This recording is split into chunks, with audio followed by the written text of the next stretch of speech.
अगला टॉपिक को हम लोग कंटिन्यू करते हैं। नेक्स्ट वीडियो से समझ में आएगा आपको। देखिए यहाँ पे right to transfer share. Generally private company को शेयर ट्रांसफ़र नहीं किया जाता है। ये शेयर ट्रांसफ़र नहीं कर सकता, किसी को इनवाइट नहीं कर सकता है, लेकिन ये यस है, इसमें पब्लिक कंपनी को अलाउड है। ये कुछ हम लोग को बेसिक नॉलेज आपको देना चाह रहे हैं। कुछ 2000 कंपनी एक्ट 2013 कंपनीज एक्ट 2013 में कुछ रूल्स आए। एक्ट जो होता है वो चेंज नहीं होता है। अगर कोई साल में कुछ अमेंडमेंट किया जाए 2014, 2015, 2016 में, तो वहाँ पे जो अमेंडमेंट किया जाता है उस साल को हम लोग रूल 14 लिख देते हैं। जैसे रूल 2014, रूल 2015, इस तरह से लिखा जाता है। दूसरा आता है 1 redemption out of company 25% debenture value transfer to DR before redemption commons and 15% face value of debenture redeemable should be invested in debenture redemption investment every year. मतलब ये जब हम डिबेंचर का पढ़ाई करेंगे उसमें आप लोग को ये चीज़ समझ में आएगा। उसमें बताया गया है रूल 2013 में, कंपनी 2013 में बताया गया है कि जितना भी डिबेंचर का नॉमिनल वैल्यू है उसका 25% डीआरआर क्रिएट करना होगा, डिबेंचर रिडम्पशन रिजर्व, और 15% हमको इन्वेस्ट करना होगा हर साल, एवरी ईयर इन्वेस्ट करना होगा जब तक हम रिडम्पशन नहीं करते हैं तब तक। फिर दूसरा आता है अगर रिडम्पशन आउट ऑफ प्रॉफिट से करते हो, यहाँ पे कैपिटल से किए थे, यहाँ से रिडम्पशन आउट ऑफ कंपनी, यहाँ गलती से हो गया, यहाँ पे कैपिटल होना चाहिए, यहाँ पे कैपिटल होगा।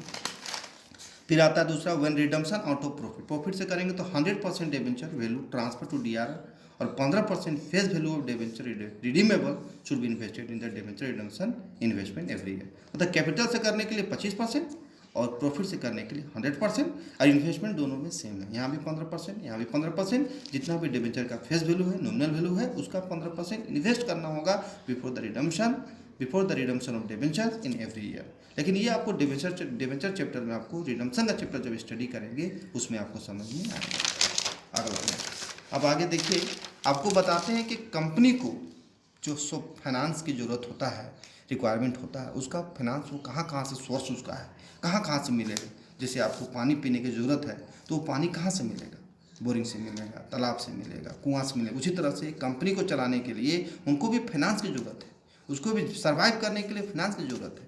वो फाइनेंस उसके लिए 3 टर्म है, long term, medium term, short term. एक होता है equity share, preference share, debenture, long loan from financial institution, ये आपका लॉन्ग टर्म है। Medium term preference share, bank loan financing, public deposit, finance companies. और शॉर्ट टर्म हो गया creditors, bank credit, bill discounting, customer advance, ये सब आएगा। आता है मेमोरेंडम ऑफ एसोसिएशन। ये क्या होता है इसको समझिए। किसी कंपनी को चलाना, इनकॉर्पोरेट करने से पहले, कंपनी को स्टार्ट करने से पहले एक मेमोरेंडम एसोसिएशन बनाया जाता है, एक डॉक्यूमेंट बनाया जाता है, एक तरह का डॉक्यूमेंट है।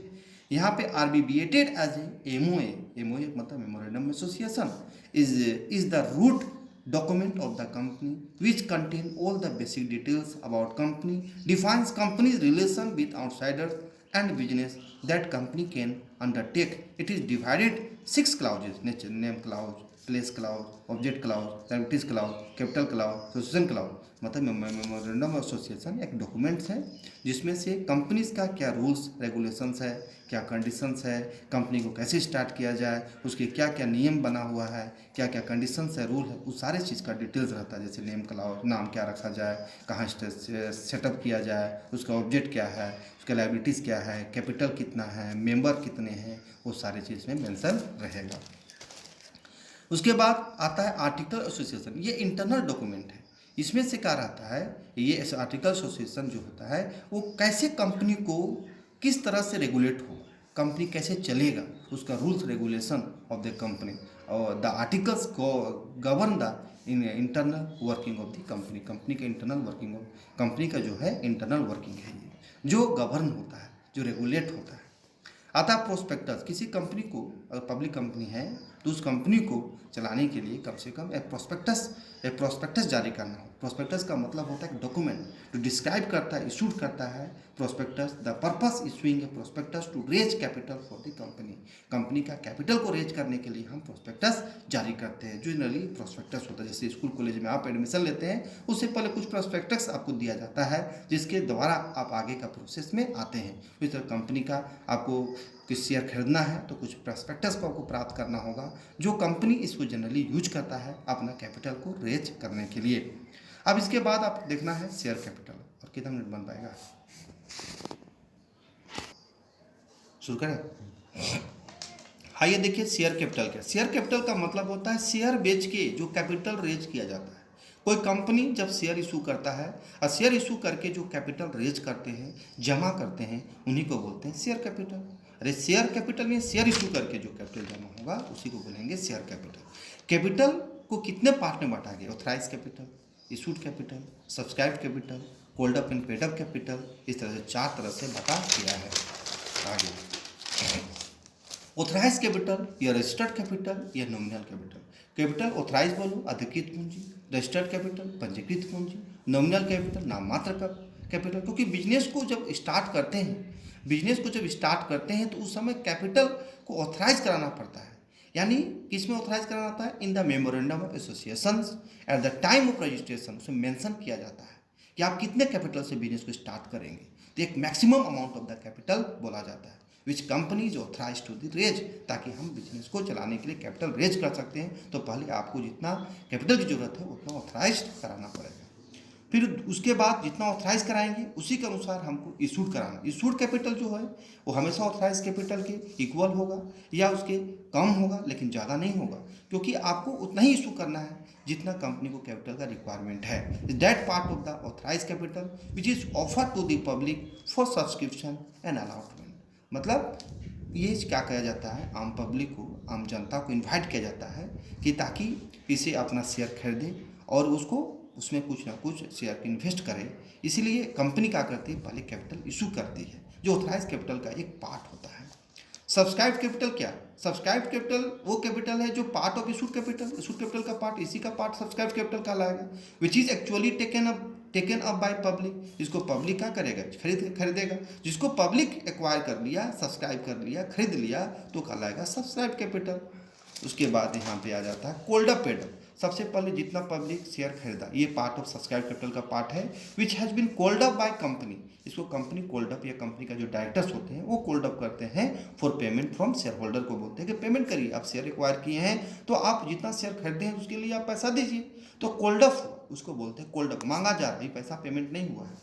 अब पेड अप कैपिटल में ये part subscribe called up capital का पार्ट है, जितना लोग खरीदा गया है उसमें लोगों को बोला जाता है कि आप पेड करिए। जैसे शेयर होल्डर लिखा है हैज बीन कॉल्ड अप या कोई has been paid up by shareholder to the company. Company को शेयर होल्डर के द्वारा पे किया जाता है। अनकॉल्ड कैपिटल क्या है? Uncalled capital portion of subscribe capital का ही पार्ट है। मैंने कहने का मतलब है कि सब्सक्राइब कैपिटल और कॉल्ड अप कैपिटल के बीच का डिफरेंस होता है।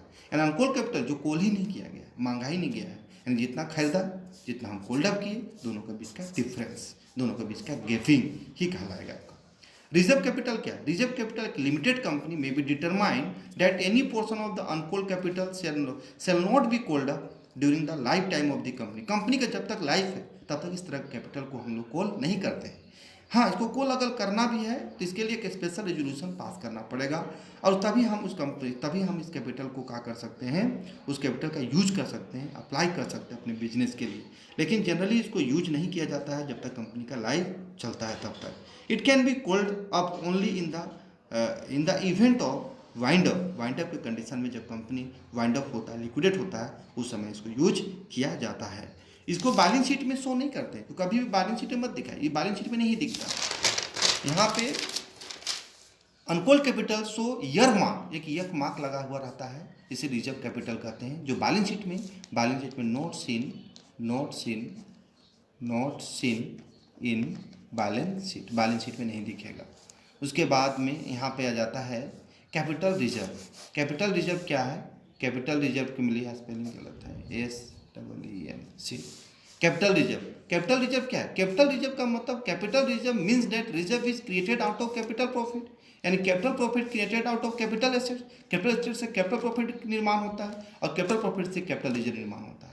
ये कैपिटल रिजर्व जो होता है जनरली जो रेगुलर जो प्रॉफिट होता है उसे क्रिएट नहीं करते हैं। कंपनी में कुछ और भी बहुत सारे कंडीशंस हैं जिसके वजह से कंपनी को प्रॉफिट होता है जो रेगुलर नहीं होता है, तो उसे जो प्रॉफिट होता है उसको हम लोग कैपिटल रिजर्व फंड में डालते हैं। जैसे profit for revaluation of asset, मतलब कि एसेट्स का रिवैल्यूएशन करते हैं, रिवैल्यू मूल्यांकन करते हैं, उस समय कुछ प्रॉफिट होता है। जैसे देखते होंगे आप कि लैंड का दाम शुरू में मान 2020 में दाम 5 लाख है, उसी तरह 2023 में उसका दाम 6 लाख हो गया, तो 1 लाख बढ़ गया। तो 1 लाख अगर बढ़ गया, जैसे बुक वैल्यू आपका 500 है मान लीजिए और मार्केट वैल्यू आपका 600 है, यानी 100 रुपया बढ़ गया, तो यानी वो तुम्हारा प्रॉफिट हुआ, तो वो कैपिटल रिजर्व में चला जाएगा। कोई एसेट्स को बेचते हैं उसको लाभ होता है तो वो चला जाएगा। Premium on issue of share and debenture, अगर डिबेंचर या शेयर को अगर प्रीमियम ज़्यादा हम इशू करते हैं तभी हमको क्या हो जाएगा, वो कैपिटल रिजर्व में चला जाएगा। प्रॉफिट रिडम्पशन और डिबेंचर, डिबेंचर होल्डर होते हैं, जो डिबेंचर होल्डर वो होते हैं जो डिबेंचर तरह का ऋण होता है, लोन होता है, जिसको जो लोग खरीदते हैं डिबेंचर उसको बोलते हैं शेयर डिबेंचर होल्डर्स। उससे अगर कोई वापस करते हैं, किसी ऋण का रिपेमेंट करते हैं, वापस करते हैं, उसमें अगर प्रॉफिट हो तो हम दिखाते हैं कैपिटल रिजर्व में। पाँचवा आता है profit on sale of business, business से प्रॉफिट से अगर मान लीजिए बेचते हैं, बिजनेस कोई बेचता है उससे कोई लाभ होता है, ये सारा का सारा कैपिटल रिजर्व है, ये कंपनी के साथ साथ चलता है। उसके बाद आइए कैलकुलेशन ऑफ शेयर कैपिटल के बारे में सीखिए, कैसे हम शेयर कैपिटल कैलकुलेट करेंगे। एक होता है ऑथराइज कैपिटल। ऑथराइज कैपिटल क्या है? ऑथराइज कैपिटल का मतलब जितना भी नंबर ऑफ शेयर होगा, 20,000 10,000 जो भी शेयर होंगे, जितना भी एक company share number of share होगा, एक शेयर का दाम जनरली 10 रुपया ईच है, वो लिखा हुआ रहेगा। फिर आता है रजिस्टर्ड कैपिटल। रजिस्टर्ड कैपिटल क्या है? Registered capital shares of ₹10 each, या nominal capital shares of ₹10 each, मतलब ऑथराइज लिखो चाहे रजिस्टर्ड लिखो चाहे नॉमिनल कैपिटल।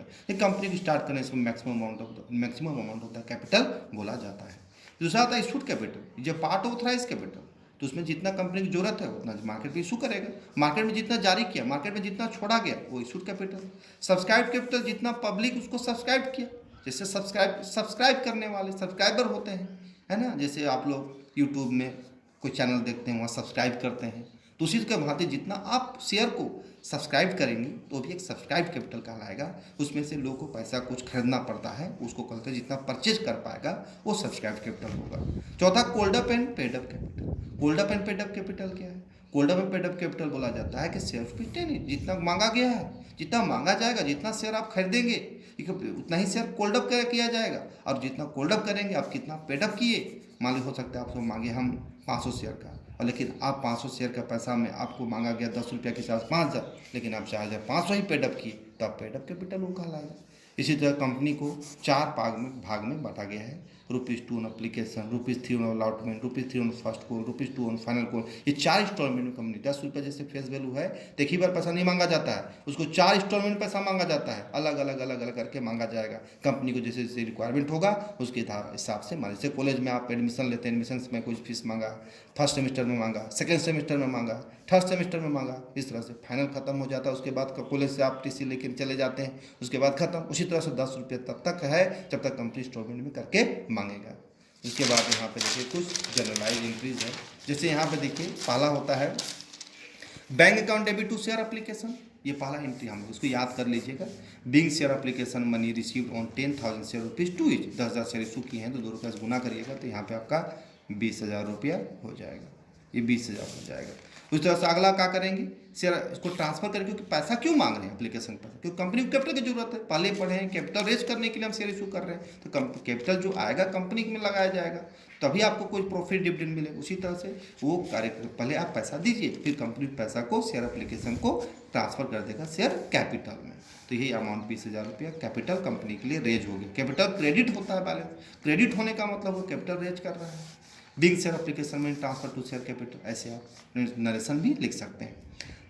थर्ड होता है शेयर अलॉटमेंट, सेकंड इंस्टॉलमेंट की entry, share allotment account debit share capital. अब पैसा ड्यू किया जाएगा, ये ड्यू की एंट्री हो, मांगा जा रहा है, उसके बाद आप पैसा देंगे, 10,000 × 3 मान लेते हैं, अलग अलग करके पैसा मांगा जा रहा है, तो ये आपका 30,000 रुपया होगा, ये आपका 30,000 रुपया हो गया। अगला फिर पैसा रिसीव होगा, मांगा गया, अब पैसा रिसीव होगा। यहाँ पे पहले पैसा मांगा नहीं जाता, पहले एप्लीकेशन आता है फिर ट्रांसफर होता है। यहाँ पे पहले मांगा जाता है, फिर आप यहाँ पे जैसे कॉलेज में आप एडमिशन समय आपको मांगा तो नहीं जाता है, आप कॉलेज में एडमिशन करने समय पैसा देते हैं, उसके बाद आपको कैपिटल में ट्रांसफर होता है, आप सेकंड सेमेस्टर जाते हैं तो पैसा आपसे मांगता है, क्योंकि कॉलेज में ऑलरेडी आप स्टूडेंट हैं, ऑलरेडी आप उसके स्टूडेंट कहलाते हैं। उसी तरह कंपनी के शेयर होल्डर आप ऑलरेडी हैं, बन चुके हैं, तो आपको पैसा मांगा जाएगा, तो मांगेंगे यहाँ और यहाँ पर रिसीव करेंगे। Bank account debit to share allotment, यहाँ पे आ जाएगा आपका 10,000 इंटू 3 कितना हो जाएगा 30,000, और ये आपका हो जाएगा 30,000। उस तरह से अगला है share first call account debit to share capital 10,000 into 3, इसी तरह से करते जाइएगा। 30,000 रुपया ये हो गया, 30,000 रुपया ये हो गया। उस तरह से आपका bank account debit to share first call 10,000 into 3 करिए तो 30,000 रुपया ये हो जाएगा। 30, देखिए यहाँ पर भी समझिए चीज़ का कि यहाँ पे ड्यू किया गया, पहले यहाँ पर रिसीव किया गया, यहाँ पे रिसिप्ट किया गया, यहाँ पे रिसिप्ट किया गया। उस तरह से share final call account debit to share capital, यहाँ पर भी ड्यू किया गया, कुछ नहीं करना है, जितना भी थर्ड फोर्थ स्टोर में फाइनल कॉल का था फाइनल कॉल लिख देना है शेयर कैपिटल। यहाँ पर भी देखिए फर्स्ट कॉल लिख दिए शेयर कैपिटल, उसके बाद बैंक में बैंक अकाउंट डेबिट और जो डेबिट किए हैं उसको क्रेडिट कर देना है। इस तरह से आपको 10,000 इंटू 2 करेंगे तो कितना आ जाएगा 20,000 रुपये आपको चाहिए, 20,000 रुपये ये लिख दिए। लेकिन यहाँ पे आपको कितना चाहिए, यहाँ पर 10,000 इंटू 2 यानी यहाँ पर भी 20,000 रुपये हो गया, यहाँ पर 20,000 हो गया। इस तरह से हम लोग ये चीज़ को समझें, ठीक है। आज यहीं तक रखते हैं। कितना बना